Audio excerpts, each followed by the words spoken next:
સહજાત્મ સ્વરૂપ પરમ ગુરુ. સહજાત્મ સ્વરૂપ પરમ ગુરુ મંત્રમાં 5 મહાવ્રત સમાવિષ્ટ છે. એ કઈ રીતે એ અંગે તમારો પ્રશ્ન છે. પત્ર સુધામાં પત્ર નંબર 8 પૂજ્ય શ્રી બ્રહ્મચારીજીએ કૃપાળુને પ્રત્યક્ષ કર્યા અને 19 પત્રો લખ્યા. તેમાંનો આ 8મો પત્ર છે, જેમાં સહજાત્મ સ્વરૂપ પરમ ગુરુ મંત્રમાં 5 મહાવ્રત સમાવિષ્ટ છે તે અંગે લંબાણપૂર્વક સમજ આપી છે. પહેલું વ્રત પ્રાણાતિપાત વિરમણ વ્રત. જીવ ક્ષણે ક્ષણે ભાવમરણથી મરી રહ્યો છે. પોતે જ પોતાનો વેરી છે. સૌથી મોટામાં મોટી હિંસા એ ભાવમરણ છે. અનાદિકાળનું પોતે પોતાનો વેરી જ રહ્યો છે. પરમ કૃપાળુએ બોધમાં એક પદમાં અભયપદ આપ્યું કે જડ ભાવે જડ પરિણમે, ચેતન ચેતન ભાવ, કોઈ કોઈ પલટે નહીં, છોડી આપ સ્વભાવ. પણ આ આત્મસાત નથી થતું અને જીવ ભાવમરણ અને તેને લઈને દ્રવ્ય જન્મ મરણ ઊભા કર્યા કરે છે. પોતે પોતાનું ખૂન કરે છે. કસાય કરતાં પણ ભૂંડું વર્તન આ જીવે પોતા સાથે કર્યું છે. આ જ મોટી હિંસા.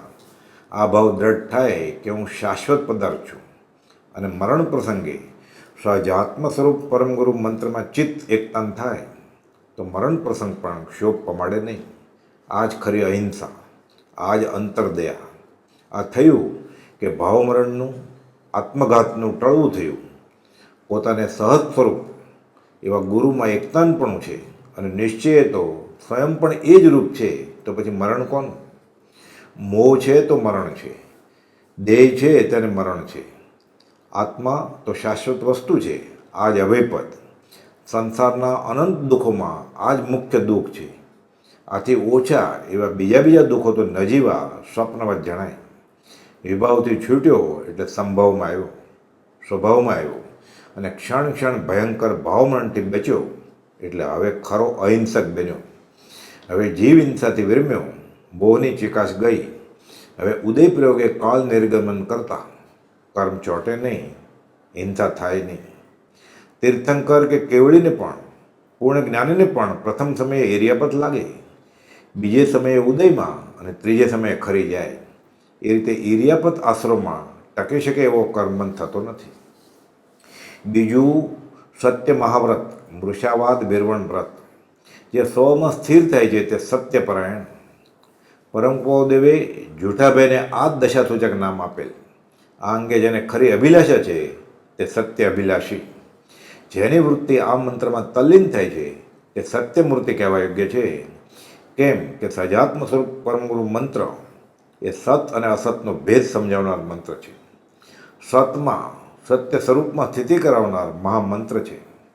સત્યવ્રતનું આ મૂળ છે. સહજાત્મ સ્વરૂપ પરમગુરુ કે નિશ્ચયને પોતાના સ્વરૂપથી જે વેગળો છે તે વિભાવમાં, અસત્યમાં, મિથ્યા મોહમાં છે. સ્વને ભૂલ્યો કે જૂઠા જગતમાં કૂટાવાનો.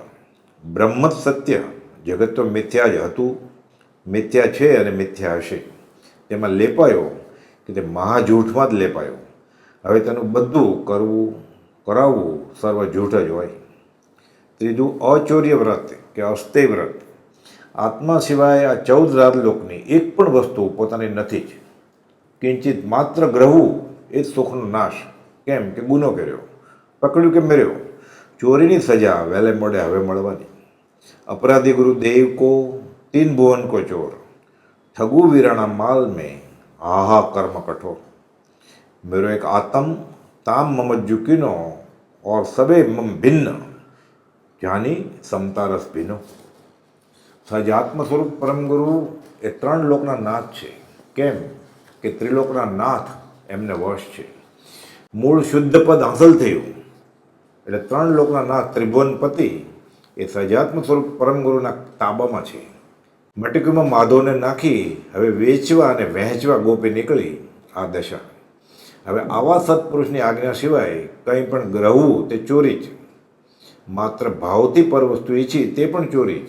કેમ કે પોતાની નથી તે વસ્તુની ઈચ્છા કરી. જગતના પરમાણુ ગ્રહી બનેલું આ શરીર તે પોતાનું નથી. હવે તેને પોષવા જે ગ્રહે તે પણ ચોરી. પારકી ચીજ પોતીકી કરી તે મરણ વખતે પાછી આપવી જ પડે અને તે છોડતા મારાપણાની ખોટી માન્યતા હોવાથી દુઃખ બહુ જ ઉપજે. ચોરીનો માલ પચે નહીં. હવે જો કોઈને ચોર કે લૂંટારાની જ્ઞાતિમાંથી લાવી તેને શાહુકારનો પટ્ટો પહેરાવી દે તો જ્યાં સુધી તે શાહુકાર સાથે છે ત્યાં સુધી કોઈ તેને ચોર કહી શકે નહીં. સ્વજાત્મ સ્વરૂપ પરમગુરુ મંત્રના સ્મરણમાં ઉપયોગ રાખે ત્યાં સુધી આ જીવ શાહુકારમાં ખપશે.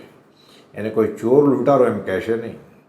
શાહે વાણીઓ રળી ખાય તે મુજબ આ મંત્ર શરણથી પરભાવને ઓળખી તેને ત્યજી સ્વભાવ પકડી રાખે તેમાં જ રહે તો અસ્થેય વ્રતનો ખરો પાળનાર થયો. ચોથું બ્રહ્મચર્ય વ્રત. ખરો બ્રહ્મચારી ભગવાન છે. બ્રહ્મમાં લીન. બ્રહ્મચર્યા તે બ્રહ્મચારી.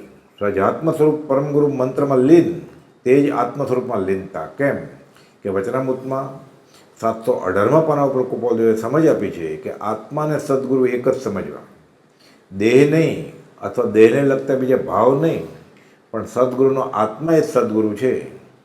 આત્મ સ્વરૂપ લક્ષણથી, ગુણથી અને વેદનથી પ્રગટ અનુભવ્યું અને તે જ પરિણામ જેના આત્માનું થયું છે તે આત્મા અને સદગુરુ એક જ છે.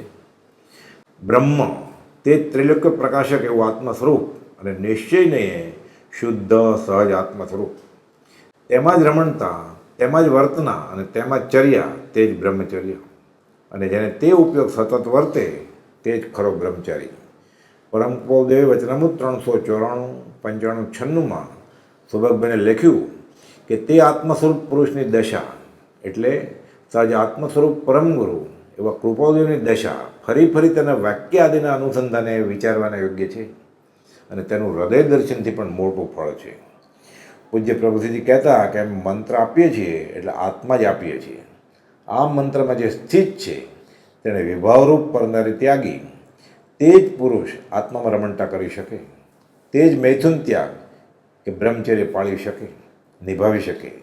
આમ સહજ સ્વરૂપમાં લીનતા એ જ ખરું બ્રહ્મચર્ય થયું. આમ થાય ત્યારે ચોથું વ્રત ખરા અર્થમાં પાળ્યું ગણાય અને વ્રત દીપી ઉઠે. બ્રહ્મચર્યની આ વિશાળ ભાવનામાં સર્વ સદ્ધર્મનો સાર છે.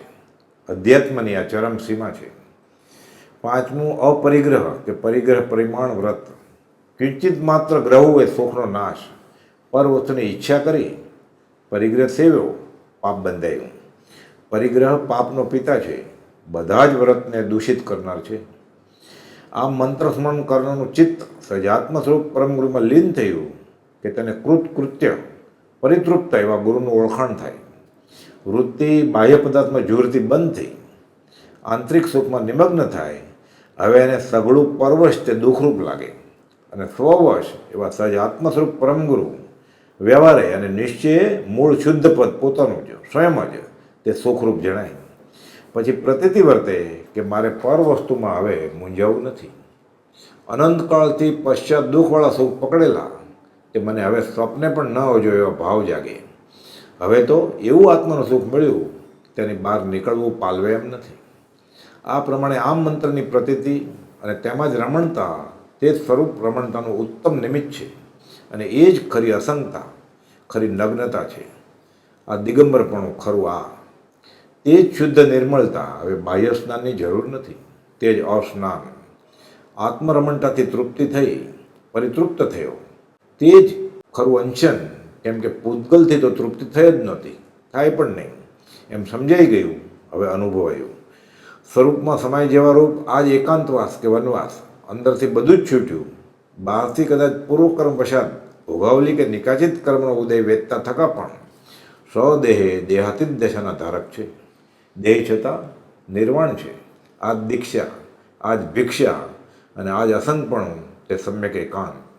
મોક્ષનું સુખ હવે અહીં જ અનુભવાય ઈશત પ્રાગભારા પર. ત્યારબાદ એ રીતે જો સત શ્રદ્ધા સાથે શરણને આશ્રય લે તો સજાત્મ સ્વરૂપ મંત્રમાં આ 5 મહાવ્રત આવી જ ગયા.